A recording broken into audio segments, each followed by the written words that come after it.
Guys, Chapter 2, BA11, Chapter 2. Sponsored by Brooklyn Body Gear. Best underwear money can buy. Okay. Being ethical and socially responsible. Okay? Ethics is not black or white. Ethics is actually gray. Everybody has a different idea of what ethics is, and we're going to talk about ethics in reference to business. Okay, let's see how this works. Oh, I forgot to put in the... Is this working? Oh, I have to turn this on. Okay, let's turn this on. Now it's on, I think.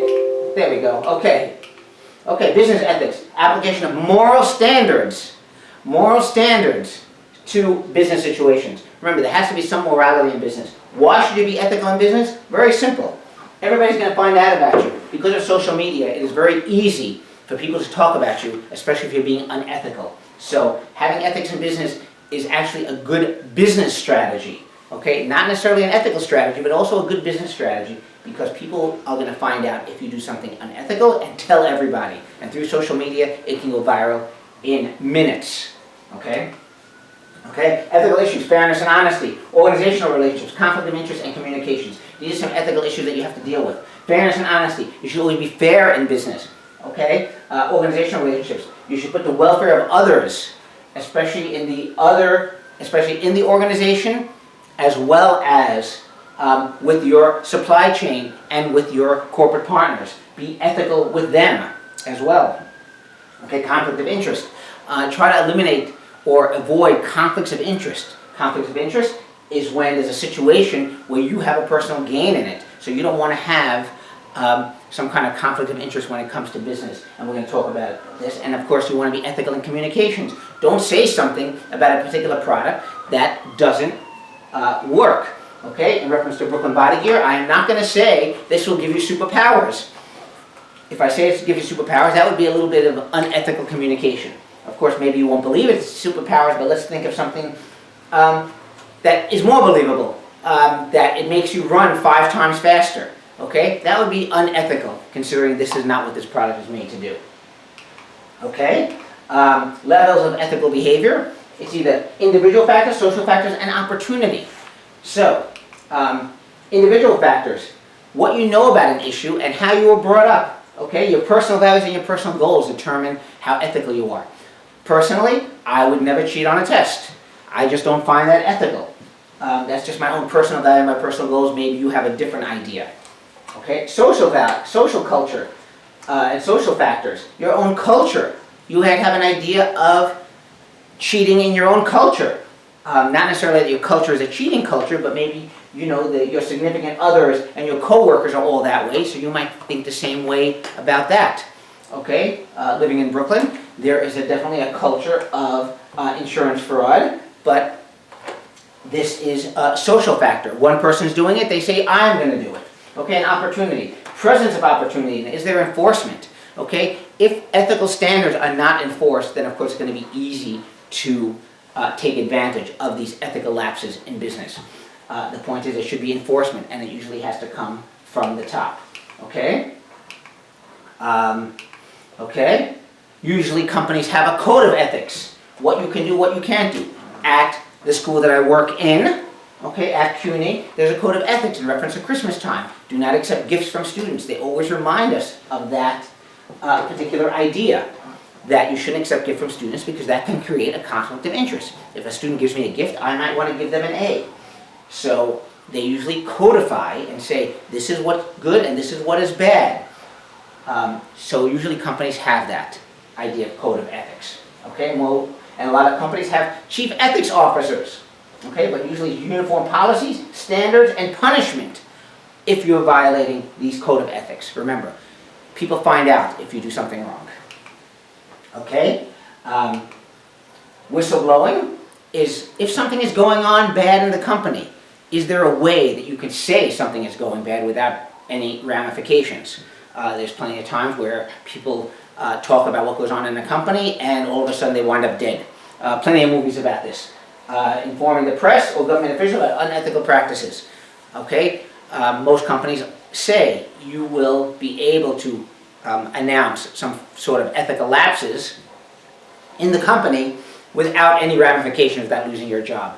but it is a very slippery slope, and I don't know what I recommend, because it is a slippery slope, and you never know who you talk to, who knows and who's going to help you.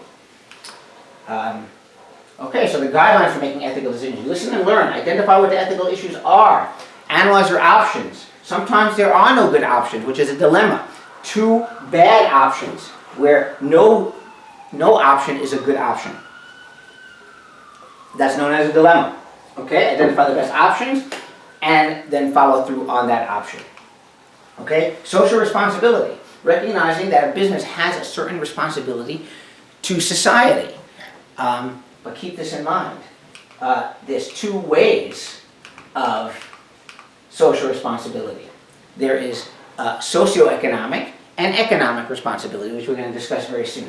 Okay, the evolution of social responsibility. It used to be caveat emptor, let the buyer beware. You buy something, it's on you. No refund policy, okay? What you see, what you get. If you're not what you expected, too bad. That's the way it used to be, caveat emptor, let the buyer beware. But now, like I said, because of social media, because people find out things very easily, most companies do not want to follow that. That's why most places give you a refund policy. If you're not happy with the product, they're going to fix it, okay, to make them more socially responsible, okay? Okay, so there's two models of social responsibility. The economic model, okay? Remember, what it's saying is that you don't need some kind of social responsibility program or an ethical program. The business itself will police. It will police itself, mainly because if someone is being unethical, other people would not buy from them.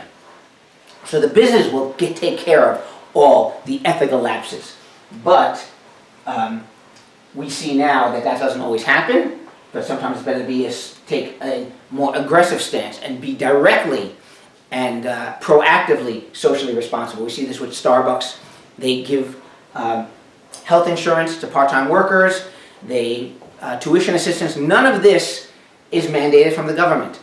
To them, this is social responsibility, but it does come at a price because someone has to pay for it. And who ends up paying for it? It's the stockholders that end up, and it comes out of their bottom line.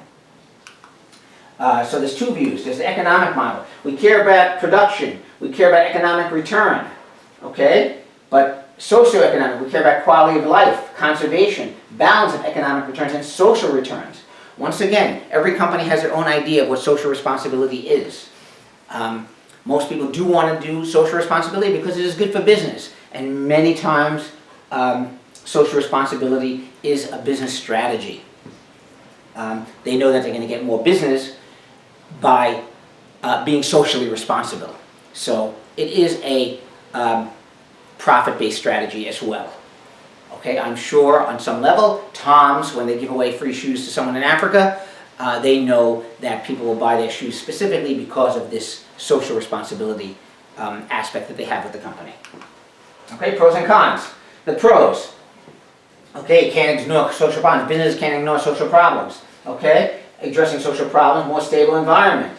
Okay, businesses have the resources to tackle, but the cons are, of course, businesses are not responsible for society. That's what government's responsibility is. Businesses are responsible for making profits for their shareholders. Okay, social issues are a government problem. And remember, time should be used for making profits. Every company has to decide what the right thing to do is on their level. Okay? Let's see. Public health. So, some ethical issues in reference to public health. Businesses have a responsibility to contribute to public health. However, we know a company by the name of Altria, used to be called Philip Morris, which makes Marlboro cigarettes. I don't know what their idea is about public health, but because of that, the government steps in and there's no advertising on TV and there's a reduction in any kind of advertising for anything that is not good for public health. Obesity, smoking, heart disease. We see these commercials all the time. Why do they want to have a soda tax? To reduce obesity. Whether that's good or bad, that is not for me to determine. But my opinion is there has to be a certain amount of personal responsibility. I'd rather have freedoms to make my own decisions rather than government controls. But that is my personal opinion. The opinions expressed here are only mine and not of anyone else's. Okay, anti-discrimination laws were put in also for social responsibility. Okay, affirmative action, where increase the number of minority employees. I always believe diversity is the best thing for a company regardless. And I believe you shouldn't hire people just because of the color of their skin, but I believe to their ability. And always, when you bring someone in according to their ability that happens to be from another culture, or from another race, or from another environment, it will only make the company better. Because by bringing diverse views, it only makes the company stronger. Okay, EEOC, Equal Opportunity Commission, that's a government that investigates unemployment discrimination. Or employment discrimination, I'm sorry. Okay, hardcore unemployed. There are many people that are unemployed for a long period of time. We have a very poor education system in this country. Okay, I wish it was better. Okay, it's very easy not to go to school here. And there are people that have little education and they have no training and they're always unemployed. And there are programs to help the people that are chronically and hardcore unemployed. We want to get people employed. And the more employment there is, the better it is for society, better it is for the tax rolls, and the more productive that they feel themselves. Okay, in many companies they do have programs to reduce sexual harassment and abusive behavior, the Me Too movement. Now there is a bunch of sexual harassment cases going on. Of course, sexual harassment should never be tolerated, but it is one of those things that he said, she said, and it's very hard for people to come forward, but I'm glad right now more women are coming forward to talk about sexual harassment, and the conviction of Harvey Weinstein should help these type of things. Pollution, we know what pollution is. Okay, here's a turtle.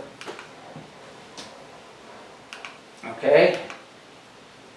Recycling, we know what recycling is. Taking stuff, reusing it. Better for the environment. Okay? Green marketing. Green marketing is marketing that you are making products that are environmentally safe. But sometimes it's known as greenwashing, from the word brainwashing.